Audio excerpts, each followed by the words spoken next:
Though we are by nature a hospitable group, we are called to practice radical hospitality, to invite strangers in and to share our abundance.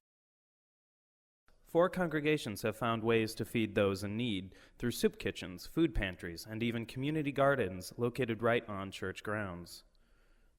St. Gregory's Parsippany has an ample church, large enough to feed the souls of many parishioners. But out back, it had a resource that many churches don't: 5 acres of undeveloped land. In 2008, it put that land to work feeding souls in a different way.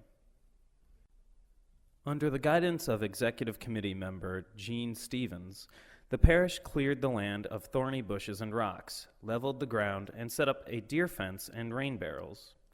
And then they waited for the gardeners to come. Only 3 of the 14 by 10-foot plots were filled the first year, but St. Gregory's was undeterred. Stevens applied for a grant that allowed the church to put good topsoil on top of its rocky clay ground. With the help of a volunteer master gardener, the garden began to flourish. In 2009, St. Gregory's provided fresh produce twice a month to a food pantry that was then serving 250 families. The first delivery that I made, says Stevens, now the garden manager, the pastor called me and told me how thrilled the people were to have fresh produce. The church made 18 plots available in 2010, and they were snatched up quickly. In addition to the food pantry, which was now feeding 400 families, St. Gregory's grew food for its own parishioners in need and for the soup kitchen at St. Luke's, Montclair. St. Gregory's plans to increase its bounty this year, clearing more land and dedicating more garden beds specifically for food pantries. Here I was with a bunch of sticker bushes saying, "I'm going to make this work," Stevens reflects. It drives you crazy, but it is so worthwhile. Why are we wasting all this space? The co-rector of St. Michael's, Wayne, wondered about the 5-acre church property back in 1994.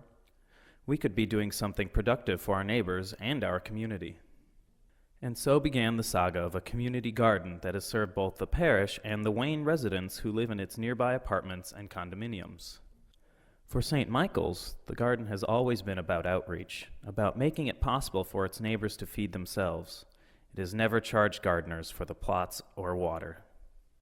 It is more about helping people to help themselves, and much less about helping them to find a way into the church. I think they have a better relationship with church and churches, says garden manager Patty Feiger. It gives them a better feeling about church.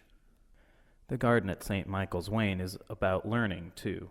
About learning to grow potatoes from a Russian family, and about learning to grow asparagus from a gardener with an asparagus patch. There is a religious experience here, maybe not the formal kind we are all accustomed to, but something nonetheless that brings people into communion with the land and their fellow human beings. Good Shepherd Wantage has a lot of experience with a feeding ministry. It has had a Saturday soup kitchen for about 10 years.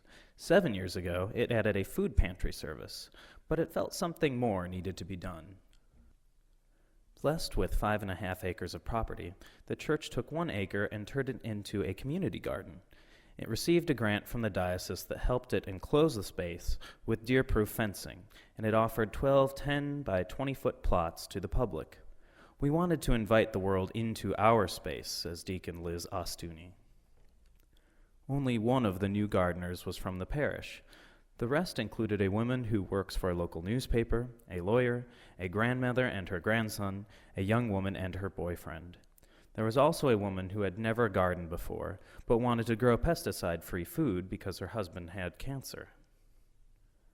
The garden had ample space to grow food for Good Shepherd Soup Kitchen, and so the church invited the community served at Bee's Kitchen to come and plant what they wanted, and help in the garden too. A girl with limited abilities worked a plot, says Deacon Ostuni, and she turned out to be one of the best gardeners. The spirit of growing extended beyond the garden, too. A berm left from the excavation of the church 20 years ago was turned into a flower garden, and from late July through September, Good Shepherd had altar flowers. Many of those who gardened at Good Shepherd last year will be back again this year, and the church will not have to go back to the diocese for support. Thanks to donations from local nurseries and the efforts of volunteer organizers, it will be self-sustaining.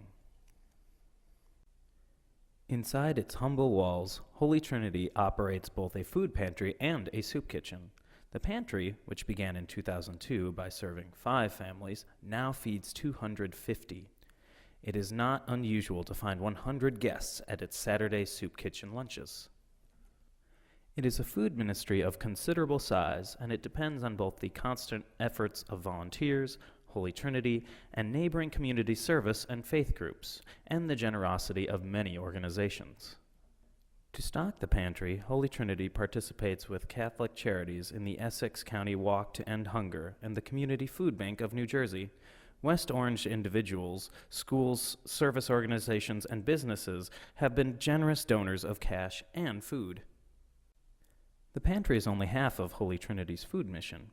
Its Saturday soup kitchen, named Christine's Kitchen after former pastor Christine Tremaine, has attracted so many volunteer cooks and servers that Holy Trinity parishioners only staff it 1 day a year. We have virtually every denomination helping, says the Reverend Liz Golub, priest in charge, and Holy Trinity works to accommodate them all.